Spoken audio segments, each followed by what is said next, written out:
stellt daher den Antrag, der Landtag wolle den selbstständigen Antrag der Landtagsabgeordneten Christian Ilewitsch, Ingenieur Rudolf Stromer, Kolleginnen und Kollegen, betreffend die Erlassung eines Gesetzes, mit dem das Gesetz über die Geschäftsordnung des Burgenländischen Landtags geändert wird, die verfassungsmäßige Zustimmung erteilen. Herr Präsident, Hohes Haus, meine sehr geehrten Damen und Herren, wenn wir heute einen historischen Tag feiern und schon angekündigt wurde seitens des Landeshauptmannes, jetzt amtlich Burgenland hat die modernste Verfassung Österreichs. Ja, es hat sehr lang gedauert, bis endlich einmal was in Bewegung geraten ist, aber wenn man es jetzt ansetzt, kommt halt was raus. Wir haben schon seit Jahren gefordert, endlich einmal diesen Proporz abzuschaffen. Das hat sich im Endeffekt in der ÖVP gewährt, meine sehr geehrten Damen und Herren. Der Herr Landeshauptmann hat das schon seit 2 Perioden immer wieder aus der Play gebracht, aber er war anscheinend zu schwach, um sich hier durchzusetzen. Mahatma Gandhi hat gesagt, unter Demokratie verstehe ich, dass sie den Schwächsten die gleichen Chancen einräumt wie den Stärksten. Dem wird die sogenannte historische Verfassungsänderung bei weitem nicht gerecht, im Gegenteil. Die Möglichkeit für die Opposition werden sogar eingeschränkt. Die Einsetzung und nur die Einsetzung eines U-Ausschusses ist, wie von uns eingebracht, kann durch eine Minderheit beschlossen werden. Das klingt sehr gut, ist aber leider mit einem kleinen Haken versehen, denn der Untersuchungsausschuss selber ist dann wieder nach dem Mehrheitsprinzip ausgestattet. Aber kommen wir jetzt zur Abschaffung des Proporzes. Wir können in jeder Zeitung diese positiven Momente der Abschaffung des Proporzes lesen. Leider Gottes lesen wir aber nicht die negativen Auswirkungen. Und die negativen Auswirkungen der Abschaffung des Proporzes treffen hauptsächlich die Oppositionsparteien. Das könnte man auch auflisten auf 6, 7 oder 8 Punkte. Wenn man beginnt, die Clubstärke wird auf 3 erhöht. Es gibt keine zusätzlichen Mitarbeiter in den Clubs, obwohl die Clubstärke auf 3 erhöht wird.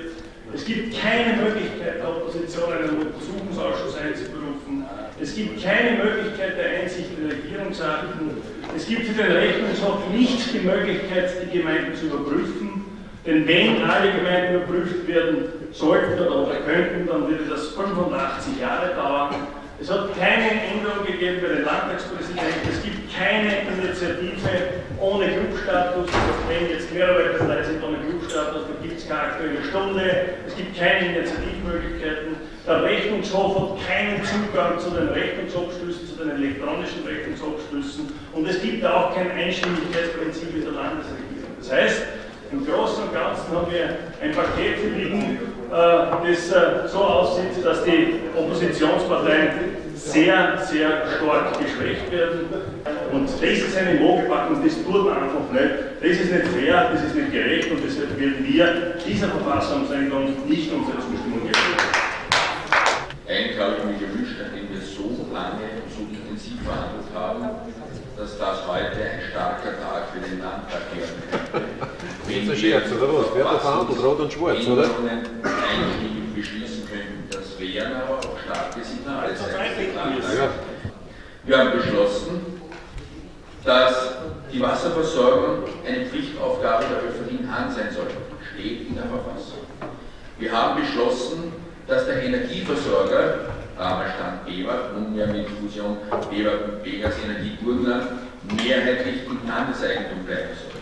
Es ist ein Gebot der Stunde, dass man eigentlich auch, wenn man über eine Verfassung diskutiert und dieser Prozess, der ja immer währender ist und einer, der eigentlich nie aufhört, aber doch von Fall zu Fall notwendig ist, doch auch sehr gut überlegt, wohl überlegt und mit Augenmaß diskutiert, aber mit Augenmaß beschlossen werden muss. Weil eine Verfassung ja etwas sehr Beständiges sein soll und doch über eine Dauer, unsere hat ja ein Gründungsdatum aus dem Jahr 81, doch eine sehr lange Anhaltezeit in ihren Grundzügen, zweifelsohne vorhanden ist.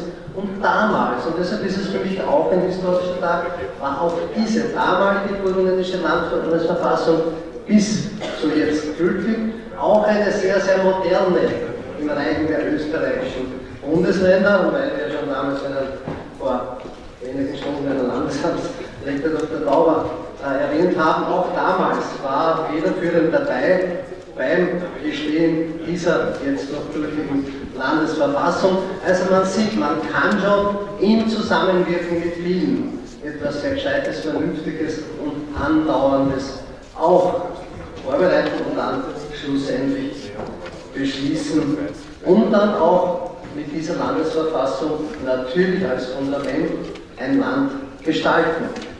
Der Kommunistische Landtag schreibt heute durchaus Geschichte. Denn der Großteil der Abgeordneten im Hohen Haus beschließt heute die modernste Landesverfassung in Österreich. Und diese modernste Landesverfassung Österreichs ist der Höhepunkt eines Jahres, das unter dem Motto Jahr der Reformen gestanden ist. Und nun zum Ende, im Dezember dieses Jahres, im Dezember, gibt es einen wirklich großen Wurf, nämlich eine Verfassungsreform, die seine Seiten sucht. Ich möchte mich zunächst bedanken. Ich möchte mich bedanken bei den Vertretern aller politischen Parteien, denn wir haben eine ganze Reihe von Verhandlungen geführt. Diese Verhandlungen wurden sehr, sehr sachlich geführt und ich glaube, dass jeder von sich behaupten kann, dass auch Vorschläge mit berücksichtigt wurden. Und ich glaube, das ist das Besondere bei dieser Landesverfassung, dass sich eigentlich zu dieser aus meiner Sicht modernsten Verfassung Österreichs jeder wiederfindet, natürlich nicht zu 100%. Und das ist auch der Fall, dass sich keine Partei zu 100% wiederfindet, aber dass einzelne Elemente von den verschiedensten Parteien auch eingebracht wurden. Und es war aus meiner Sicht eine sehr sachliche, konstruktive Diskussion. Und ich bin auch fest davon überzeugt, dass sich das Ergebnis sehen lassen kann. Nichts ist so beständig wie der Wandel und das stimmt. Wir haben in Burgenland in den letzten Jahren sehr viel weitergebracht. Kann ich mich den Worten der Vorredner anschließen, so hat sich das Burgenland in den letzten 20 Jahren deutlich verändert, in wirtschaftlicher Hinsicht, in kultureller Hinsicht, geografischer Hinsicht, und da ist es auch notwendig, dass wir die politischen Rahmenbedingungen anpassen.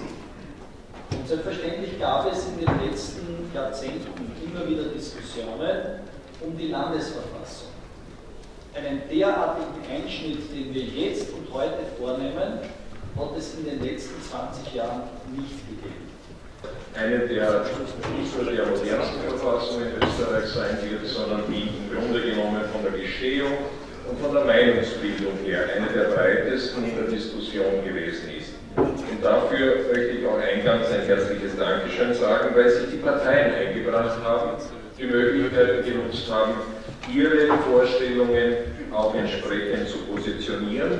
Und eines steht fest, es wird sich in der Demokratie nie jemand zu 100% durchsetzen. Dieses Kapitel spielt es nicht und daher ist auch jetzt notwendig, dass wir anerkennen, für eine Verfassungsänderung brauchen wir nicht nur eine Zweidrittelmehrheit hier im Parlament, sondern wir brauchen auch die Anwesenheit von 2/3 der Abgeordneten. Und diese Gegebenheiten sollten eigentlich auch Rücksicht finden in der Gestehung auf die Änderung der Verfassung.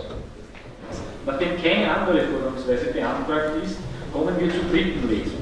Ich ersuche jene Damen und Herren Landtagsabgeordneten, die dem Gesetzentwurf auch in dritter Lesung zustimmen wollen, sich von den Plätzen zu stellen. Der Gesetzentwurf, mit dem das Landesverfassungsgesetz über die Verfassung des Burgenlands da steht drin, dass der Landtag aufgelöst wird.